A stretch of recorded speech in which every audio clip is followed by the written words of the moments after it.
Hey everybody, it's 372 pages. We'll never get back. I am Connor Listoka, and we have a new book that we're going to be reading together. We being me and Mike Nelson. But before we get to that book, Mike has a treat for everybody. He has a story time. Yes, but first I want to ask, is the official pronunciation of 372 pages will never get back? 372 pages will never get back? We'll never get it back? You come to me and you tell me that we'll never get these pages back? No. 372 pages? Yeah, I'm looking at the numbers here. I had it listed at 60 pages, 362. So that's why I question that. I'll bring it up again. It's the English Patient. Remember, people would pronounce it the English Patient.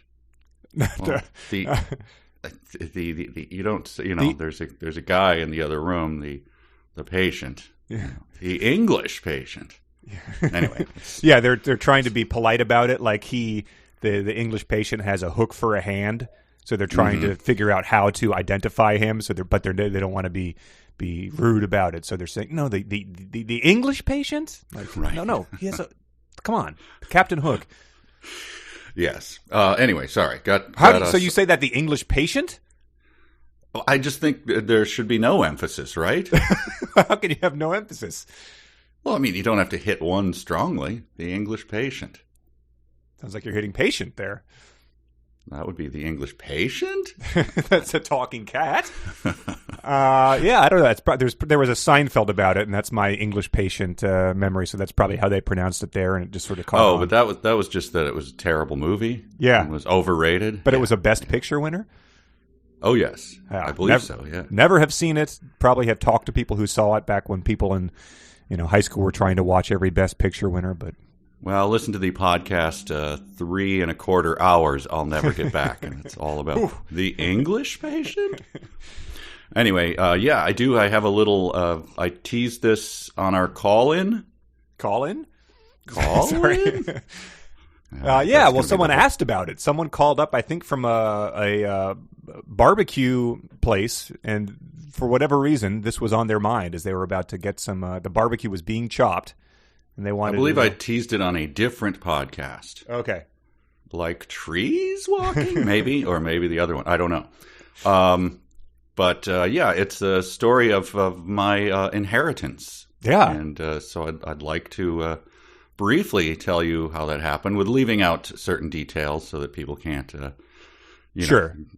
figure out, because there are identity theft. People living and dead. Yes. Sure. But yeah, inheritance. This sounds like. I mean. Who doesn't want an inheritance? Like, this sounds life-changing. I had a good friend in college who, I swear it happened every year. And I don't think that he was lying or anything to sort of cover the fact that maybe his was on a trust fund or something. But he would say, yeah, my uncle passed away and I got $40,000 just put into my account. Like, wow, all right. So, I'm buying pizza. Right. And I'm sure you've had friends, or maybe you yourself have gotten a little bump from passed along. Yeah, but so it happened to me about, I'm going to say 8 years ago. My uncle, my mother's brother, passed away, and he lived in my beloved grandmother's house. Okay, and he had never really moved out. Never quite launched. He was an interesting character. I'll give you a little hint of his character. He had to go on a date, probably in his mid-40s, with a woman that he met at square dancing named Yolanda. Okay, yeah. And he had a front tooth had been missing for quite some time. Sounds like you're setting up a Wes Anderson sort of like, Alec Baldwin should be narrating this. He met Yolanda at a square dancing competition. His missing front tooth had caused numerous problems. It's just slightly adjacent to a Tom Waits thing, too. Yeah. He had to date a square dancer named Little Yolanda. Yeah. Her pet skunks had caused her a lot of trouble at the town across the river, but... So, in order to present a better look... for the date, he took a piece of chewing gum and put it in the socket and put the tooth, which was in his drawer, in the socket. My And then- God. And he did not trust or just didn't like to pay for optometry, even though he had poor vision. And so he wore the glasses that his grandmother had gotten, that my grandmother had gotten him when he was in 8th grade, that had little ponies on the side. So he was off to his date with Oh the my alarm. God. Oh, that's- distrust of the optometrist is a new one to me. I don't know whether it was mistrust. He was a very peculiar. Obviously, he was a very peculiar man. He Now, I if you guess heard that this- he was writing a book about a certified public accountant, a series, would that surprise you? Well, it wouldn't, because he was a bit of a wordsmith. He once told us, and my wife was there when this happened, so this is not. She will vouch for this, that he was talking to us, and I do an impression of my uncle because he kind of had a high voice. It would go into a. It was not full out Jiminy Glick, but there were traits there. But he said he had to get going. He'd love to stay and talk with us. With, I think, then probably my newish wife. He hadn't seen her much. Mm-hmm. And he said, I got to get going because I got to write the newsletter for the KKK. And we, of course, I knew about this, but Bridget, stopped short. What? I'm sorry, what? The Kane County Car Club. Oh, my God. Okay. The KK. Wow. Is Kane with a C, or was it half Kane K's, is half the C's? K. Kane Okay. is what motivated the four Wow. Ks. Wow. Again, this is out of dial it back a bit territory when you're submitting the screenplay. Well, and one last detail before I get to the meat of the story is that I read, I think in high school, I read Confederacy of Dunces. Sure. And the details, obviously, this is heavily steeped in, it's Louisiana, and so it's got that distinctive feature to it. But I read it and went, good Lord, this is Uncle Wally. And Ignatius? I insisted that my family read this book, and everyone, to a man, read it and said, besides the New Orleans stuff, this is him. Wow. Because he lives with his mother. He's sort of suspicious of, the lot in life and how everyone else is regarding him. Yep, overeducated, penning arrogant letters to people. But holding down a job, or was he Oh, sort of, heavens, no. He would... sorry. He sold... the only reason that my beloved grandmother, who was a devout Catholic, who went to Mass every day, Okay, that fits too. allowed him and his band of thieves, and he was surrounded by quite a crew, let's just say. And this crew was in the scam of overcharging for personalized Bibles. And so my grandmother, who she just sort of covered her eyes and went, well, it's the Lord's word, and so Can't put a price on that. so this cast of characters was always around when I was a kid. Oh my God! It's like Kramer meets Ignatius J. Yeah. He wore he had slicked over hair his whole life, from the. I mean, it's Hitler hair. Let's just call it what it is. He had Hitler hair, and he often had a little mustache. So yeah, super greasy hair, and then he wore white bucks, with those white shoes that he probably got in the 50s, and then a white belt often. So put that picture together. And so was he? I mean, we started the story with his, he's obviously passing away. What was your relationship with him in the final years before that? Was it mostly front loaded in your early years of your life? Yes, it was. I mean, my mother passed away when I was very young, and my grandmother was absolutely beloved. Was a wonderful, the light of my life, and we just loved her. And so then there was just this weirdo, and my mother was obviously was a popular. She was a sunny person. She was, just beloved, and then there was this dude, and no. Yeah. So anyway, I guess I got a little more personal than I needed to, but since nobody knows, Yeah, it's I suppose you could. nothing bad, just quirky. I mean, He's a quirky dude. I had a high tolerance for him. I liked him. you tend to. Yes. tend to not be irritated by guys that I'm like gnashing my teeth over. The rest of the family, various degrees. But anyway, yes, I got along with him fine. And we, he was always around, as I said. I think he went to get a job as a teaching professor and was laughed out of the classroom. Now it sounds like you're actually confusing him with the backstory of Ignatius Reilly. I'm telling you God's truth. That's why I gave the book to every member of my family. Wow. Anyway, so yes, so he passed away about 8 years ago. My grandmother had passed away 10 years before that. And he and your mom were the only two? Yes. Okay. And my grandmother, had given him the house. And so he lived in the house solo for 8 years, of which I did not visit it. Yeah.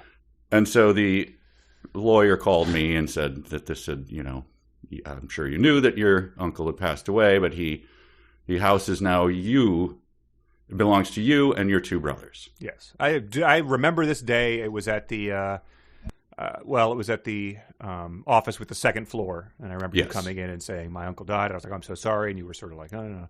But you're like, "And I've inherited the house." And it was like, "Well, all right, let's go to O'Brien's. That's worth celebrating." And you were sort of like, "Not so fast." Not so fast. Not that kind of uncle. This house is in a very desirable location. It's close to a downtown that is very desirable. Sounds like you wouldn't be providing that information if there wasn't some sort of monkey's paw twist. Well, I decided not to. My brother was executor, and so my brother said we're going to go down there and get the house ready for sale, which is, of course, this is what you do. And because no one was going to move, that we have nobody in the area, so so they went down there, took a weekend. I think my two brothers, perhaps I have a younger half sister who is not included, but went down, I believe. Uh-huh. And the Uncle Wally, unsurprisingly, let's just get to it, was a bit of a hoarder. So floor to ceiling papers. Junk treatises, manifestos. Yes, I'm sure. Unpublished letters to many different editors. Mm-hmm. Unpublished KKK. Yeah. And boxes for Magnavox TV from 1975 that was sort of a built-in type of thing that he obviously was not ever returning and type of thing. Yes. But the crowning glory, it was the middle of winter in a very cold and bitter winter. And apparently the facilities, the loo had broken some time before. So my uncle got, I don't know, pails, buckets. What do you, the white, Homer's Home Depot. Number 10 5 pails, gallon, perhaps. Yeah. Yes, homebrew. We use them for homebrew, and homebrewed himself a little series of toilets around the former house of my beloved grandmother. Series. So there was yes, many. They tried to speculate how many years it had been. Wow. He was filling. So the question is, obviously whether he went to Home Depot was like, give me as many as you got, or if it was like, well, I've got a couple inches left to the top of this one. Guess I got to make another run. Or was it, going to the kitchen supply store and getting sliced dill pickles for the, for the restaurant and just going, well, I better eat to the bottom of this one because it's time. Yeah, doing the analysis of being like, well, I could spend $5 on the bucket, or I could buy a gallon of pickled eggs and toss the jar in for free for that. So I'd be a fool not to. Right. So again, I guess the saving grace, frozen. Yeah. Because the heat had also been shut off. I don't think he had paid for his utilities for some time. I guess the Bible business had really taken it. Man. And the only thing with frozen is that, they're, as you take them to wherever they need to be, it's a race against time. That is I guess true. They probably had a dumpster at the house by this point in time. I'm sure once they saw it, they tripled the size of the dumpster. This wasn't a strap it into the passenger seat and race against time. No. So last year I went to my hometown because another uncle had passed away. Wow. This Fool one, me twice. This one, a beloved man who we wept tears over and told funny stories of what an incredible, great guy he was. So, but the point being, I had a little time and I stopped by the house, assuming that it had, of course, been Demolished into its own basement and covered over. Yeah. Someone had fixed it up. They were in there. I assume there had been pipes reconnected. There's a little Tykes red and yellow car in the front yard. There's kids living there, running around like a Terrence Malick movie. Yeah, it was eerie to see, but yeah. So all is well back at that house. My favorite detail of this, and it has a recent addendum, is that our friend Adam from San Diego, who recently, a year or two ago, bought the house across from their house in North Park because old Coot was also living there, a guy who had no central air, so when it got too hot, he would go under the house. Oh, like sure. he would just he had a crawl space. He had a crawl space that most people trap skunks and stuff under, but he would go down there because that was the coolest spot. So he died, and somehow, Adam is a moral person, so I don't think there was any subterfuge involved, but he had, somehow managed to get his signature on the selling him the house before, it actually went to market before he passed away. Oh, wow. And so Adam goes over there with his, 6-year-old and 3-year-old, and they start, Adam's a handyman. He's demolishing stuff and digging stuff up, and the guy had left him a little gift too. And they were, I delighted in telling you this, it was not buckets of feces, it was just jars of money that he had buried all around the property. Yep. Like an old prospector. And Adam found, he's had this for over a year now, and they found jars of money in the early days, and he found a new jar just last week that was just a wad of 50s. Over $5,000 buried. Are we in talking the ground. like old silver dollar coins, or they were old? You could tell, like they were old, before they revamped the build design. But yeah, wow. So there's the yin and the yang of there's different ways to go. Yeah, old Coots leaving things behind. I thought when you said it got when it got hot, he did the old. Have you ever seen? This is really old guys. They would take their handkerchief out, possibly wet it, possibly not, and just set it on their head. And so if you look at old photos, you'll see the oldest person will sometimes just have a handkerchief just resting on their head. To absorb the sweat? I don't know. I don't know what I guess just keep a little of the sun off your pate. I don't know. Oh, wow. So, yeah, so this is about the book we're going to be reading next. And I hope that satisfied the guy who called in and asked for that story. I can't imagine that it didn't. That's really something. Yeah, that sets the table well. Yeah, buckets of feces. Speaking of buckets of feces, why don't you, let's not tease it anymore. What are we doing? Yeah, it came out today.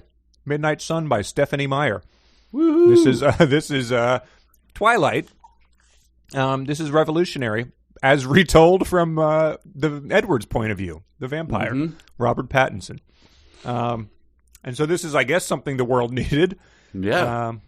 It's, I don't know. We've got a pretty good relationship with Twilight. It's not like, the last book we read where we're like, goths, MCR, this is beyond, our familiarity. We've seen every single Twilight movie and spent a lot of time with them.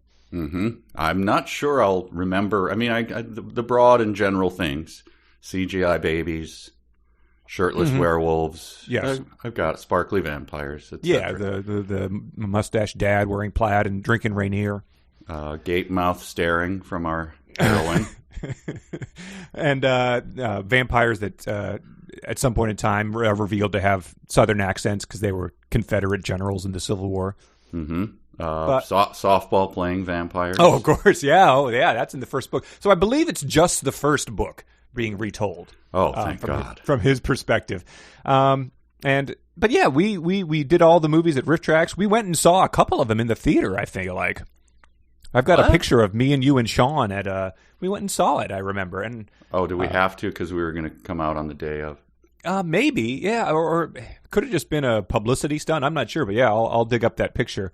But Wow. yeah, the way that we started doing them was, I don't remember why, but it was very debated, hotly debated, whether we should do these Twilight movies, because we were like, our fans want to see, you know, the Lord of the Rings and Matrix and stuff like that. So there was actually a bet whether or not it would be popular, and it turned out to be, the most popular thing we'd ever done. That's right. And who was on the winning side of that bet? You bet the our CEO, a sushi dinner that I assume he has paid off. But I don't know why you thought they would be so successful. I just, once I saw the movie and I saw the pacing of it and I saw the rabid fan base, I just thought maybe this could be a way to, an olive branch to people who normally wouldn't listen to our stuff. And so right. But it turned out to be that way. But I was trying to think, okay, doing the story of a book, a very popular book series, from another person's perspective, trying to think if it's been done. I mean, there's things like, there's Wicked, which is, yeah, but that's much later, and that kind of stuff has been done where you just kind of take a different angle. But the author, him or herself, doing it, years after. Yeah, I mean, I guess Melville didn't write a book, that was from the whale's perspective. Right. I was, like C.S. Lewis didn't write the Screw Tape Letters from God's perspective. So he left it alone. I would have liked Confederacy of Dungeons from Jones' perspective. That would have been pretty cool. Yeah. But I mean, so it has been done. They did 50 Shades of Grey from the guy's perspective. So I found an interview with her. The New York Times spoke to her, I guess over the weekend probably, or maybe just yesterday. And she claimed, and I guess it's true because that she did all this before the 50 Shades of Grey thing. And she probably is not a fan of that comparison, but I guess the 50 Shades of Grey got it out there first. But she she claimed she already had it? Yeah, I guess chapters of this leaked online in 2008. So maybe that's where the 50 Shades of Grey got the idea. What? But it leads to this interesting exchange. I didn't read the whole thing because I think they got into the plot, and I didn't want to go in. I wanted to go in blind. But New York Times said, "Why did you decide to publish the book now?" Her answer: "Because I finished it.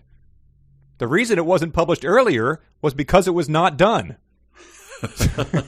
so we've got that, and I think again Melville said the same thing when they were in that movie where they were interviewing him about the sort of making of Moby Dick movie that came out a few years ago. Was she just recovering from a head injury or something? It sounds like someone trying to find reality again or something. Yeah. Yeah, the interviewer looks over to the side where her handler is standing, and the handler just says, "Keep going." But then she says, people were waiting for it, but then she says, and then COVID-19 happens, and so do we still put it out? And I was like, why would you? It's what? It's not going to prevent people from reading a book in their home? I don't understand. I don't understand that either. Shocking, insensitive pandemic subplot that you introduce in this. But so yeah, it's based on that. I have high hopes for this. Yeah, and lengthwise, it's unfortunate. Yeah. We won't hide that fact from you. Going to be a bit of a slog. I wouldn't call it a Shadow Moon slog. I hope. I can't imagine. But I've never read read her prose. So I'm curious to see, what the style is like, and hopefully it is as fast to read as The Mister, because The Mister had some page heft to it. It did. That was pretty easy lifting. But she was a fanfic person herself, correct? Stephanie Meyer. I don't know about that. I can't answer that question. Okay, I thought so, but I mean, for sure, are the Mister. Yes. What is her name? E.L. James. Oh. She was, yeah. So that's what the 50 Shades of Grey somehow started as, was Twilight fanfic. So yeah, common sort of thread in the past couple books, I guess. Mm-hmm. Indeed. Not seasoned authors like Jim Tice. Exactly. Yeah. Well, he's got. He has one book, but Dwight David Thrash has a dozen to his name. So yeah, no fanfic there. Well, exciting. Extremely. Yeah. It will be interesting to see the pros, but I can't imagine. But there are already 9 ratings on it. Oh, and it is getting fantastic reviews. is it now? Let me go to the ratings. Good enough book, arrived on time? No, the first one is Here Come the Trolls, 5 stars. Oh, so they're the fans are out in advance of the... Correct. Okay. Worth the read. And then the first 1-star review, Twilight Flipped. Okay. Yep. So I don't. That delivers. I mean, that's what it's promising. The trolls don't get it, and I'm loving the book. I like this view of Twilight from Edward's perspective. That's the entire 5-star review. Oh my God. So yeah. So the first book came out in 2005. So people, if you read that at the age where you would care about the trolls, the haters, the preps, you've aged 15 years from then. So. If you're, it seems like it's a hard thing to keep caring about, Right. If you were in high school when you started these, or even if you were 25, you are now, you're approaching an age where that should be the least of your concerns, probably. I've got a little quiz for you. If you're on Amazon, don't look. I'm not. The original Twilight Saga, book 1. Yeah. Reviews, 8,000, almost 9,000 reviews. What would you think the rating is? I would say 4.1. 4.6 out of 5 stars. Wow. Top critical review is 3 stars, not for teens. Wow. Otherwise, beloved. That is Moby wild. Dick. Let's just go to Moby Dick. You can fill the time while I... Oh man, yeah, that's going to be probably 3.8, too long, too many things about knots. I'm going to go to Queequeg portrayal insensitive. Yes, okay, here it is. The most reviews on this version of Moby Dick. 3,300 ratings. Wow. And it only gets... Come on. Yep. 4.3 out of 5. All right, definitive. So there you go. Oh, man. Twilight is better than Moby Dick by 0.3 stars. Well, I'm looking at Entertainment Weekly. I was hoping the same author who gave The Mister an F, said it was the only F she'd ever given, would have reviewed it. But it doesn't appear that people have actually got a chance to take a look at it yet. So we'll track down some critical reviews. Hopefully they're not like... Actually amazing. She turned it around. Like I wept at the sensitive portrayal of this character. But her writing has matured 100-fold. Yeah, the prose is crackling and dense. Yes. Yeah, we'll see. Yeah, we will. And again, maybe it will surprise us. We say that with all of these. It hasn't happened yet. No. All right, so get your copy. Yeah. Get it? We'll start reading it, and we'll find out. We don't have it in our hands yet, but we'll find out what's a appropriate amount of time for the first thing, and we'll post that in the notes. So in signing off, I'll say, "Here come the trolls." I guess that's us. So yeah. This is 372 pages. We'll never get back. So buckets of feces, everyone. Bye.